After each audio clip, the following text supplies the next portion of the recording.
Bus route രൂപീകരണം ജനകീയ സദസ്സ് സംഘടിപ്പിച്ചു. പാലിൽ പോഷകഗുണങ്ങളുണ്ട്. മായവും കലർപ്പും ചേരാത്ത പാലിൽ നിന്ന് മാത്രമേ നമുക്ക് ആ പോഷകഗുണങ്ങൾ ലഭിക്കുള്ളൂ. അങ്ങനെ ഒരു പാലുണ്ട്. ഉയർന്ന ഗുണനിലവാരം, തികഞ്ഞ വിശ്വസ്തത. ജനതാ പാൽ. മോട്ടോർ വാഹന വകുപ്പ് പയ്യന്നൂർ സബ് റീജിയണൽ ട്രാൻസ്പോർട്ട് ഓഫീസിന്റെ ആഭിമുഖ്യത്തിൽ പുതിയ ബസ് റൂട്ട് രൂപീകരണം ചർച്ച ചെയ്യുന്നതിനായി പയ്യന്നൂർ നിയമസഭാ മണ്ഡലം തല ജനകീയ സദസ്സ് സംഘടിപ്പിച്ചു. കണ്ടോത്ത് കൂറുമ്പ ഓഡിറ്റോറിയത്തിൽ നടന്ന പരിപാടി ടി.ഐ. മധുസൂദനൻ MLA ഉദ്ഘാടനം നിർവഹിച്ചു. കേരളത്തിലെ സർക്കാർ ഇത്തരം കൂടിച്ചേരലുകൾ വിവിധ മേഖലകളിൽ സംഘടിപ്പിച്ചു വരികയാണ്. ജനങ്ങളുടെ വികാരങ്ങളും വിചാരങ്ങളും അഭിപ്രായങ്ങളും നിർദ്ദേശങ്ങളുമെല്ലാം മനസ്സിലാക്കി എങ്ങനെയാണ് ഏത് മേഖലയിലായാലും ഏറ്റവും ജനകീയമായി കാര്യങ്ങൾ നിർവഹിച്ച് പോകാൻ സാധിക്കുക എന്നുള്ളതാണ് ഗവൺമെൻറ് ഉദ്ദേശിക്കുന്നത്.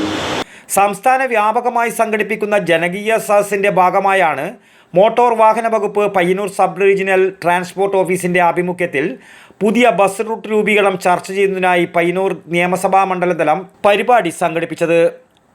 നഗരസഭാ ചെയർപേഴ്സൺ KV ലളിത അധ്യക്ഷത വഹിച്ചു. Kannur joint RTO K. Vinod Kumar വിഷയാവതരണം നടത്തി.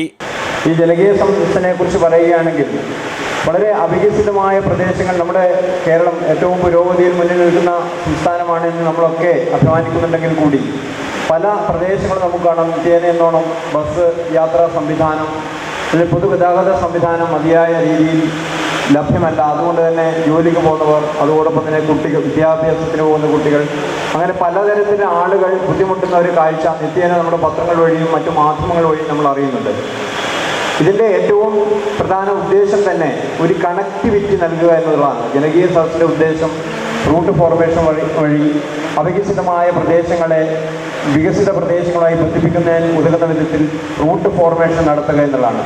കേന്ദ്ര മോട്ടോർ വാഹന നിയമം സെക്ഷൻ 68C വെച്ചിട്ട് റൂട്ട് ഫോർമേഷൻ സർക്കാരിന് നടത്താനുള്ള അധികാരം സംസ്ഥാന സർക്കാരുകൾക്ക് നൽകുന്നുണ്ട്.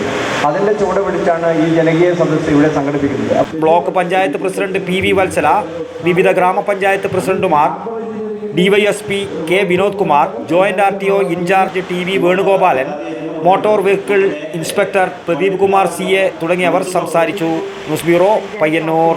പാലിൽ പോഷകഗുണങ്ങളുണ്ട്.